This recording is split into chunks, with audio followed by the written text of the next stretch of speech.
আপনারা দেখছেন এফএস আর ভিডিও। ভিডিওটি ভালো লাগলে আমাদের চ্যানেলটিকে সাবস্ক্রাইব করে আমাদের পাশে থাকা বেল আইকনটি প্রেস করে আমাদের সাথে।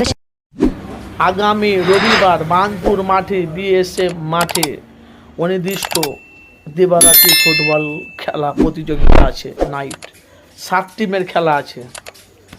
তো প্রত্যেকটা ভাইদেরকে বলছি, যারা আপনারা খেলা দেখতে চান, যারা আপনারা খেলা দেখবেন, আপনারা চলে যাবেন। 2টো থেকে রাত 10টাও হতে পারে, 10:30 হতে পারে, আবার 9টা 9:30 হতে পারে। সে বাঘের সাথে লড়াই হবে। যেই জিতবে সে রয়্যাল বেঙ্গল টাইগার হবে। তো আমি গুনাহগার মোহাম্মদ আনারুল হোসেন। আপনারা জানেন যে আমি আপনাদের কাছে বাস্তবটা আমি আপনাদের কাছে তুলে ধরি, আপনারা সেটা জানেন, আপনাদেরকে নতুন কিছু বলতে হবে না।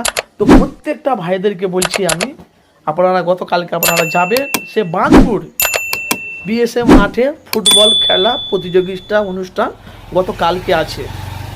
আমি যাব, আমি লাইভ দেব, আপনারা আমাকে দেখতে পাবেন। তো আসেন, আপনারা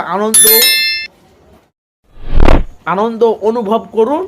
আর প্রত্যেকটা আমার ভাইদেরকে বলছি, আপনারা যাবেন। টিকিটের মূল্য ক টাকা আমি সেটা বলতে পারবো না। টিকিটের মূল্য ক টাকা করেছে সেটা আমি জানি না, সেটা বলতে পারবো না। এখানে টিকিট 50 টাকা আছে কি 100 টাকা আছে, যাই হোক একটা হবে 50 টাকা। কিন্তু আমাদের ফুরফুরা মাঠে যখন রামপাড়ায় খেলা হলো 50 টাকা টিকিট করেছিল। ওখানে 50 টাকা কি 100 টাকা যেটা একটা হবে। তো এটাই নিয়ে আমি আপনাদের কাছে আগে অগ্রিম বার্তা দিয়ে দিলাম।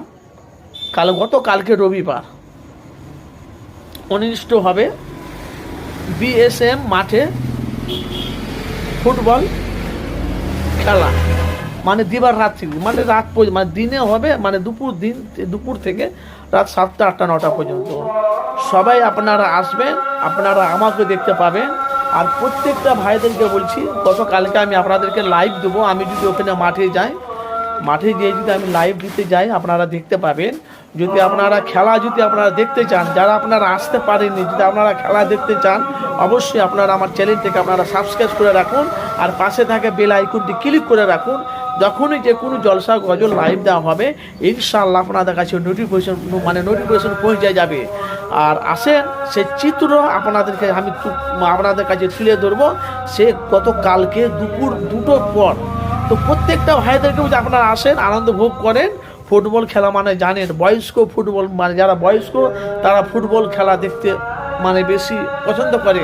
কেন আমাদের যখন ফুরফুরায় যখন রামপাড়ার যখন খেলা হলো, বয়স্ক লোকেরা তারা গোল হয়ে বসে আছে, তারা এতটা ফুটবল খেলাকে তারা গুরুত্ব দেয়।